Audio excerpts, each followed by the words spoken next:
12 दिन का दिल्ली में ही होने वाले कॉमनवेल्थ गेम्स का हालात क्या हुआ जी, पूरे दुनिया जानते। टॉयलेट नहीं बन पाए, फ्लैट्स नहीं बन पाए, कॉमनवेल्थ गेम्स का इतना फ्लॉप शो हुआ, भारत का बदनाम हुआ पूरे दुनिया में। ग्लोबल फाइनेंशियल क्राइसिस को हैंडल ना कर सका, आजकल लेक्चर दे रहे हैं कि कैसे हैंडल करना है। देश को ऐसे गंभीर अवस्था में खड़े रख के चले गए। भगवान जाने अगर वो कंटिन्यू करते इस देश का हालत आज क्या होता। If they have the courage that they've done a good work, they should listen and confront. If they have the courage, they should listen and reply. सुनने का ताकत नहीं है, सुनने का ताकत नहीं है।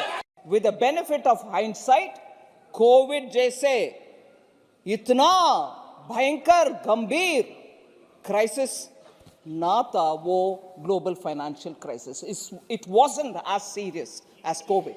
But still, I would want to say,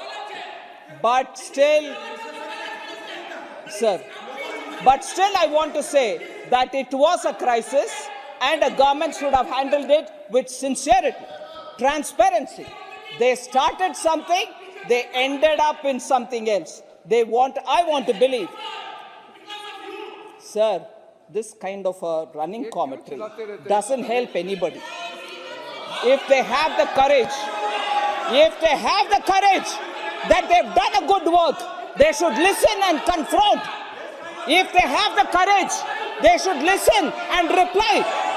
If they have the courage, they should listen to what I'm saying and respond. They don't want to listen. They don't want to listen.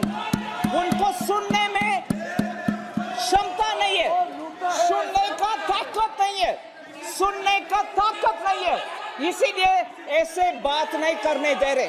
फिर भी मैं छोड़ूंगी नहीं, मैं बात करूंगी। Sir, global financial crisis को handle ना कर सका, आजकल लेक्चर दे रहे हैं कि कैसे हैंडल करना है।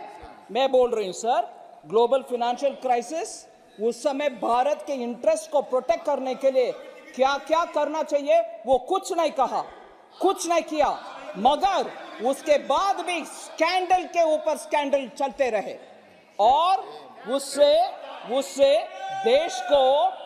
देश को ऐसे गंभीर अवस्था में खड़े रख के चले गए।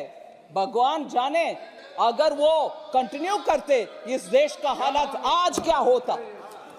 Sir, that is one story of global financial crisis के बाद सरकार ने भारत देश को कैसे बचाया, नहीं बचाया, मगर कोविड के बाद माननीय मोदी जी ने इस देश का कैसे संभाला, वैक्सीन सबको मुफ्त में दिला दिया और देश को प्रोटेक्ट किया, वो कैसे हुआ।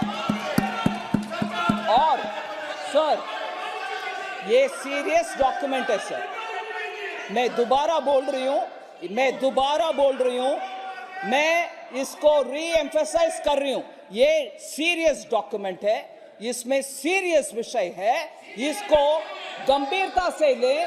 मुझे मेरा आवाज बंद करने के लिए कोशिश करेंगे वो तो नकारा फेल हो जाएंगे ही, मगर इस सच्चाई को सामना करना उस पार्टी के लिए जरूरत है।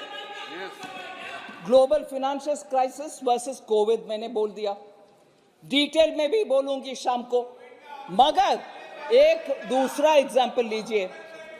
इस देश में 12 दिन का दिल्ली में ही होने वाले कॉमनवेल्थ गेम्स का हालात क्या हुआ जी, पूरे दुनिया जानते, पूरा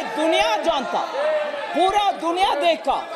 टॉयलेट नहीं बन पाए, फ्लैट्स नहीं बन पाए, गेम्स विलेज नहीं बन पाए, करोड़ों का रुपया का घोटाला हुआ और उसके बाद उसका विपरीत देखिए, कॉमनवेल्थ गेम्स का इतना फ्लॉप शो हुआ, भारत का बदनाम हुआ पूरे दुनिया में।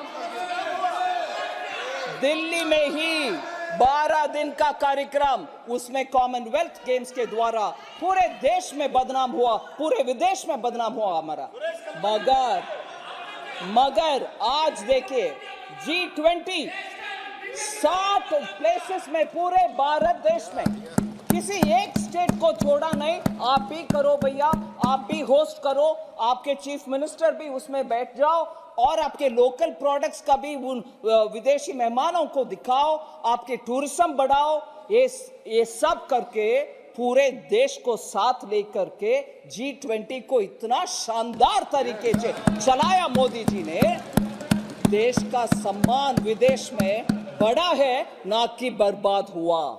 ये कंपैरिजन लीजिए ना, ये दोनों का, ये व्हाइट पेपर उसके ऊपर भी बात कर रही है।